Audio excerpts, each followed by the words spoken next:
well. We are doing our 12th unit aldehyde, ketone and carboxylic acid. And today's topic are related to carboxylic acid, method of preparation and their physical properties. Let's start. Method of preparation of carboxylic acid. First method देखते हैं from primary alcohol and aldehyde. Primary alcohol, for example CH3, CH2OH. इस type से अगर हम इसका oxidation करवाते हैं, oxidation होता है in presence of oxidising agent like KMnO4 oxidising agent है। इसकी प्रेजेंस में पोटेशियम हाइड्रोक्साइड सॉल्यूशन के अंदर अगर हम इसको हीट करवाते हैं फर्स्ट स्टेप में, तो और सेकंड स्टेप में फिर हम इसकी क्या करवाते हैं, हाइड्रोलिसिस करवाते हैं, यानी डाइल्यूट सल्फ्यूरिक एसिड लेते हैं, है ना। एसिड की प्रेजेंस होती है, ठीक है। तो क्या बनेगा, इसका कोरेस्पॉन्डिंग कार्बोक्सिलिक एसिड बन जाएगा। 2 कार्बन है तो 2 कार्बन वाला कार्बोक्सिलिक एसिड एसिटिक एसिड, है ना। तो ये हो गया आपका इथाइल अल्कोहल,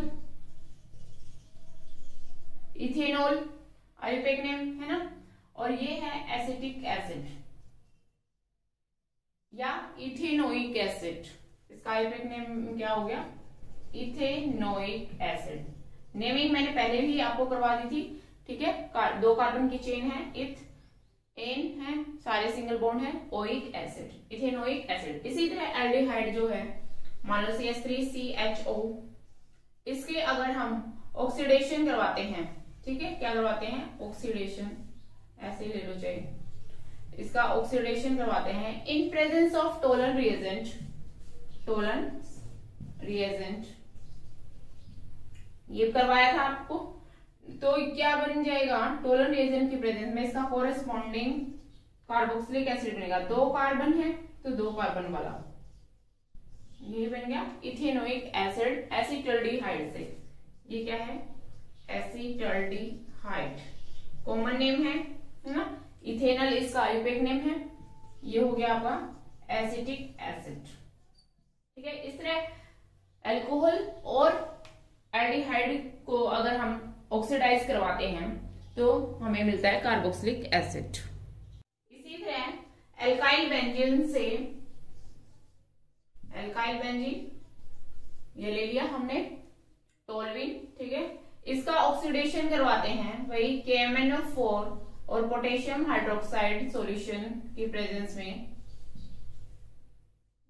तो पहले तो क्या बनेगा, COOK, this is negative and this is positive. इस तरह का आयन बनेगा। 1 कार्बन की चेन है तो 1 कार्बन वाला बनेगा।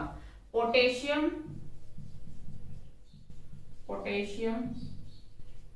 ये क्या है, बेंजोएट। अब इसकी हाइड्रोलिसिस करवाते हैं, यानी कि वाटर के साथ reaction in presence of small amount of acid, तो कार्बोक्सिलिक एसिड बन जाता है, COOH।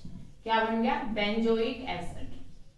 इसका नाम है बेंजोइक एसिड। ये है टोल्यूइन या मिथाइल बेंजीन। आईयूपैक नेम क्या हो गया इसका, मिथाइल बेंजीन, ठीक है।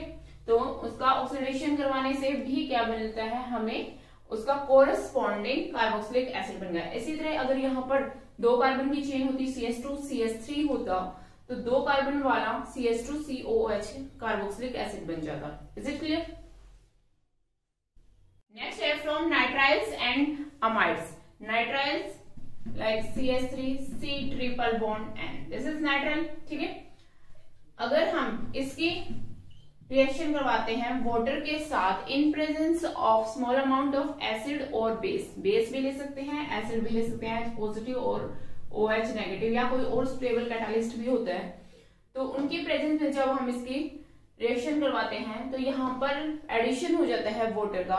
किस तरह से, CH3C double bond O NH2, hydrogen दोनों जो है नाइट्रोजन पर चले जाते हैं और ऑक्सीजन कार्बन पे चला जाएगा, ठीक है। इस तरह से क्या बन जाएगा, एसिड अमाइड बन जाएगा। ये क्या बन गए, अमाइड।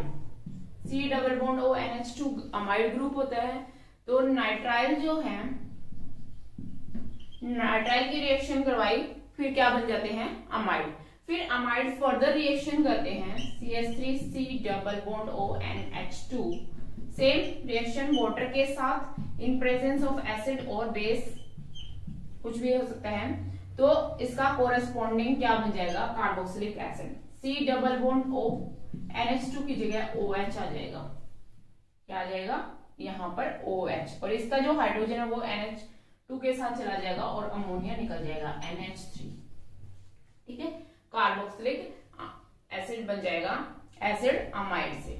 ठीक है, तो इस तरह से पहले नाइट्राइल जो है वो अमाइड में चेंज होंगी, फिर अमाइड जो है फिर वो कार्बोक्सिलिक एसिड में चेंज हो जाएंगी।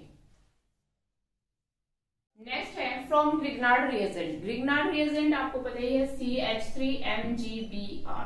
ठीक है, इसकी रिएक्शन करवाते हैं कार्बन डाइऑक्साइड के साथ CO2। तो मैं इसको ऐसे लिख देती हूँ। इसका आपको जो मैकेनिज्म है वो पता ही है किस तरह से अटैक करता है।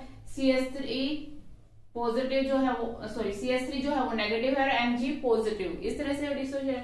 कार्बन डाइऑक्साइड में C डबल बॉन्ड हुआ है तो ऑब्वियस सी बात है जो कार्बन है उस पे पॉजिटिव चार्ज और इस पे नेगेटिव चार्ज, तो नेगेटिव चार्ज जाएगा पॉजिटिव पे, फिर ये यहाँ पर जो है खुल जाएगा और इस पे ये पॉजिटिव पार्ट चला जाएगा। ठीक है, ग्रिग्नार्ड रिएजेंट है तो ड्राई ईथर लिखना बनता ही है ना, उसी की प्रेजेंस में होती है रिएक्शन।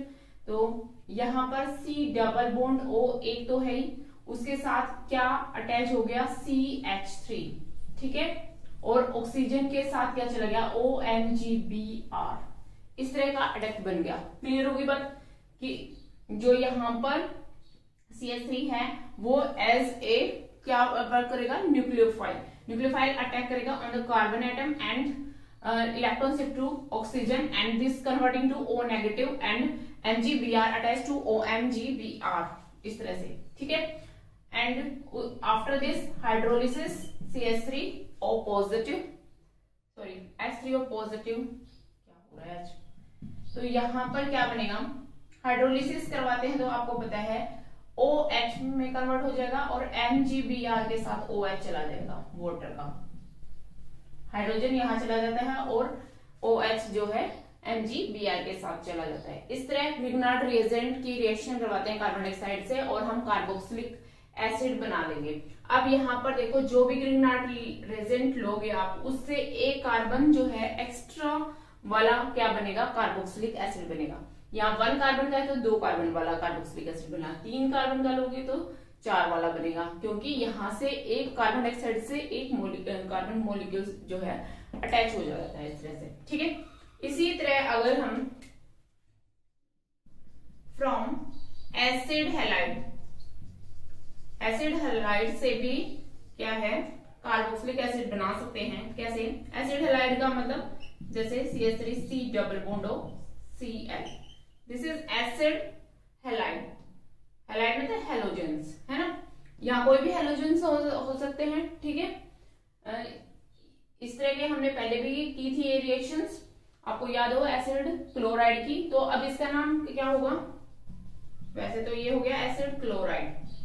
2 कार्बन की है तो इथाइल क्लोराइड बोल देंगे इसको, क्या बोल देंगे, इथाइल क्लोराइड। इस तरह से नेमिंग का बड़ा ध्यान रखना। तो इथाइल जो क्लोराइड है, अब इसमें आपको दिख रहा होगा यहाँ पर कि अगर हमने इससे क्या बनाना है, एसिड बनाना है, तो ऑब्वियस सी बात है हमने क्या चेंज करना है, Cl जो है उसको ही हटाना है और OH लगाना है बस। तो इस क्या बनाना है, CH3C डबल बॉन्ड OH, यही तो बनाना है। तो क्या करें ऐसा कि ये OH हट जाए और Cl तो वाटर, HCl इजीली निकल जाता है। ठीक है, प्लस HCl, इस तरह कार्बोक्सिलिक एसिड बन जाएगा। क्या नाम हो गया इसका, एसिडिक एसिड या इथेनोइक एसिड। 2 कार्बन वाला है, इथेनोइक एसिड या acidic acid. By hydrolysis of ester, ester की हाइड्रोलिसिस करवाएंगे। हाइड्रोलिसिस आपको पता ही है COOC2H5, ये एस्टर हो गया। हाइड्रोलिसिस का मतलब वाटर के साथ reaction in presence of acid. ठीक है, हीटिंग कर देंगे। अब देखो ये आपका एस्टर है, इसको चेंज करना है कैसे, ये है COOH, वाटर का हाइड्रोजन इसके साथ चला जाएगा और C2H5 के साथ क्या चला जाएगा, OH, COOH प्लस C2H5OH। जो भी इस तरफ कार्बन चेन होगी उसके साथ क्या चला जाएगा, एल्कोहलिक, वो अल्कोहल में चेंज हो जाएगा, OH मॉलिक्यूल चला जाएगा और इसमें H चला जाएगा। क्या बन गया, बेंजोइक एसिड, और ये बन गया इथाइल एल्कोहल। ठीक है, ये आपका बताओ क्या है, ये है इथाइल और ये इथाइल है और इसको बोलते हैं बेंजोएट, बेंजोएट, इथाइल बेंजोएट से बेंजोइक एसिड और इथाइल एल्कोहल बन गया। या एक कार्बन की चेन होती तो एक कार्बन वाला एल्कोहल बन जाता। ठीक है, तो वो उसके अकॉर्डिंग बनेगा। तो इस तरह एस्टर के हाइड्रोलिसिस से भी हम बना सकते हैं। नेक्स्ट है फ्रॉम ओलिफिन। ओलिफिन मतलब alkene. When alkenes are treated with carbon monoxide, CH2 double bond CH2 ले लेते हैं, heated with carbon monoxide, इसको पूरा ऐसे लिखेंगे। ठीक है, ऐसे लिखोगे तो कोबाल्ट बन जाता है। This is carbon monoxide and steam, इसको गैस की फॉर्म में ऐसे लिख देते हैं तो इसका मतलब ये स्टीम है। Under a pressure, pressure apply होगा यहां पर, under pressure H3PO4 as a catalyst use होगा और 573 to 673 केल्विन टेम्परेचर की कंडीशंस रहती है। ठीक है, तो आपका क्या बनेगा, कार्बोक्सिलिक एसिड। अब कौन सा कार्बोक्सिलिक एसिड बनेगा, जितने कार्बन एटम प्रेजेंट है, तो 2 कार्बन यहाँ है और 1 कार्बन यहाँ है, तो 3 कार्बन वाला कार्बोक्सिलिक एसिड जनरेट हो जाएगा। ठीक है, यहाँ पे 3 होते तो 4 वाला हो जाता। ठीक है, अब ये क्या है, इथीन। अब इससे कौन सा कार्बोक्सिलिक एसिड बना, 1 2 3 प्रोपेनोइक एसिड, प्रोपेनोइक एसिड। ठीक है, 3 कार्बन वाला कार्बोक्सिलिक एसिड जनरेट हो गया। ठीक है, तो ये थे method of preparation of carboxylic acid. Now physical properties. Number 1 smell and physical state भी लिख लो इसमें दोनों ही।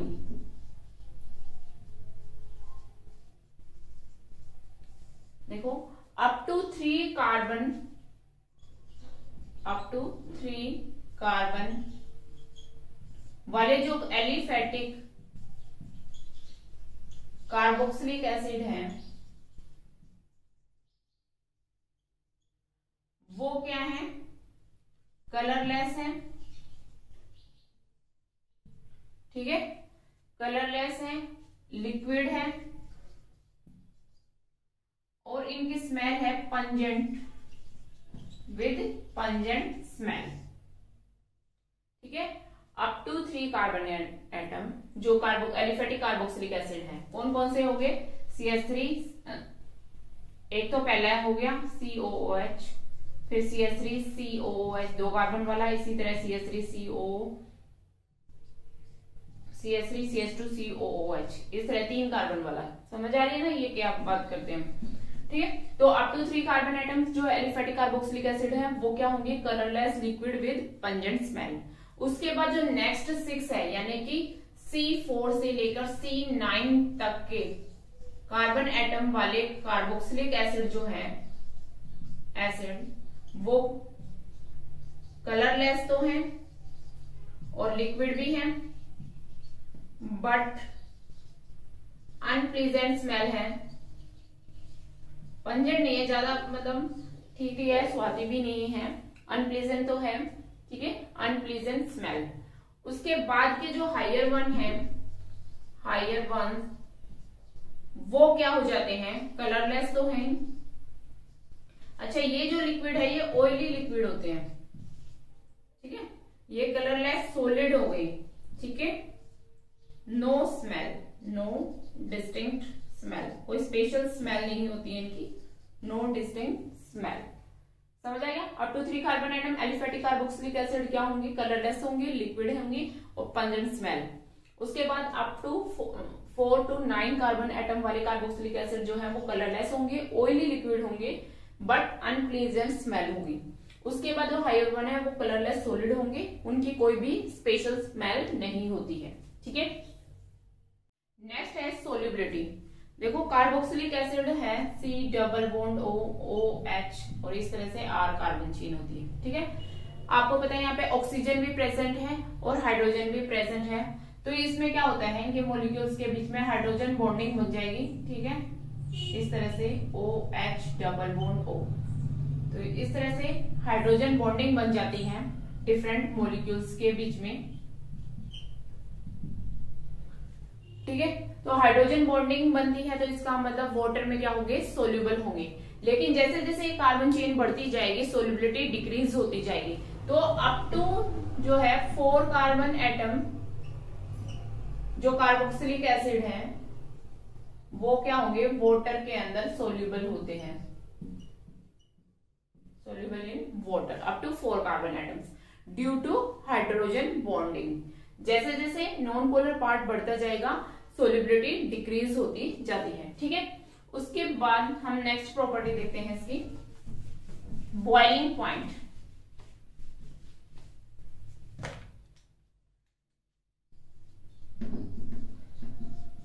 As you know it form hydrogen bonding, hydrogen bonding बना रहा है तो इसका मतलब एक और बॉन्ड एक्स्ट्रा बन गया है यहाँ पर, है ना। इनके मॉलिक्यूल्स के बीच में जो है एक और एक्स्ट्रा बॉन्ड बनने की वजह से ये इसका जो बॉइलिंग पॉइंट है वो क्या होगा, as compare to their corresponding hydrocarbon is, ये क्या होगा, हायर होगा। Is it clear? ठीक है, higher than corresponding hydrocarbon due to formation of क्या, hydrogen bonding. Is it clear?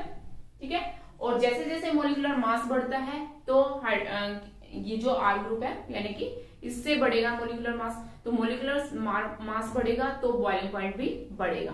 ठीक है, अब यहाँ पर एक बात देखो, ये जो कार्बोक्सिलिक एसिड होते हैं वो डाइमर की फॉर्म में एग्जिस्ट करते हैं। देखो इस तरह से ये इसके साथ बना लेगा और इसके हाइड्रोजन के साथ ये जो है ऑक्सीजन हाइड्रोजन बॉन्डिंग बना लेता है। ठीक है, तो दो मॉलिक्यूल जो है वो एसोसिएशन में आ सकते हैं इस तरह से, तो ये क्या है, डाइमर। डाइमर मतलब दो आपस में मर्ज हो गए हैं, तो इस तरह से ये डाइमर की फॉर्म में एग्जिस्ट करता है।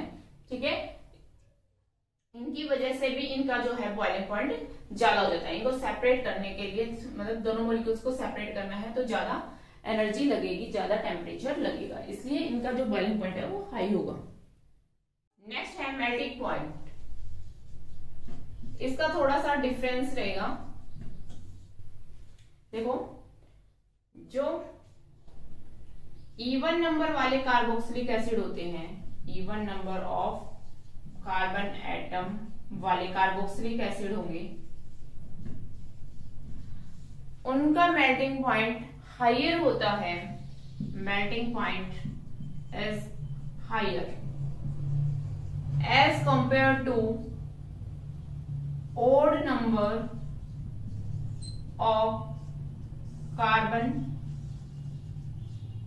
carboxylic acid, odd number of carbon वाले कार्बोक्सिलिक एसिड जो उनके रिलेटिव होते हैं, रिलेटिव मतलब आसपास वाले, पड़ोस वाले, जैसे कि फॉर एग्जांपल C4 वाला कार्बोक्सिलिक एसिड है तो ये हो गया आपका इवन, इससे रिलेटिव हो गया इसका 5 वाला C5 ओड और C3 ये ओड। तो इनके कंपैरिजन में 3 वाले कार्बन एटम से भी और 5 वाले कार्बन एटम से का जो कार्बोक्सिलिक एसिड होगा उसके कंपैरिजन में 4 वाले का जो है वो ज्यादा होगा। क्या, मेल्टिंग पॉइंट। इस इफेक्ट को बोलते हैं अल्टरनेशन इफेक्ट। क्या बोलते हैं, अल्टरनेशन इफेक्ट। अल्टरनेट पोजीशन वाले हैं लेकिन उनके कंपैरिजन में इसका जो है even number of carbon atoms वाले का क्या होगा, हायर मेल्टिंग पॉइंट होगा। क्यों होता है, क्योंकि देखो ये इस तरह से होते हैं 1 2 3 4 इवन वाले तो इस तरह आ जाएंगे और 1 2 3 4 5 ओड वाले इस तरह से आ जाएंगे। तो इवन वाले जो है वो अच्छे से पैक्ड हो जाते हैं, क्लोजली पैक्ड हो जाते हैं। जितने ज्यादा अच्छे से इंटरेक्शन होगी, क्लोजली पैक्ड होंगी, उनको सेपरेट करना उतना ही मुश्किल होगा, तो उनका मेल्टिंग पॉइंट भी थोड़ा ज्यादा ही होगा, ठीक है। लेकिन जो ओड नंबर वाले हैं वो इतने से अच्छे से पैक नहीं होते, इस वजह से वो इजीली सेपरेट आउट हो जाते हैं और उनका मेल्टिंग पॉइंट जो है वो उसकी वजह से क्या होगा, थोड़ा कम होगा, ठीक है। तो इसकी वजह से मेल्टिंग पॉइंट जो है वो ज्यादा होता है even number of carbon atom वाले कार्बोक्सिलिक एसिड का। इस इफेक्ट को बोलते हैं अल्टरनेशन इफेक्ट। कई बार पूछ लेते हैं व्हाट इज अल्टरनेशन इफेक्ट, तो आप बताएंगे कि melting point of even number of carbon atoms of carboxylic acid is higher than corresponding या their relatives odd number of carbon atoms of carboxylic acid, ठीक है।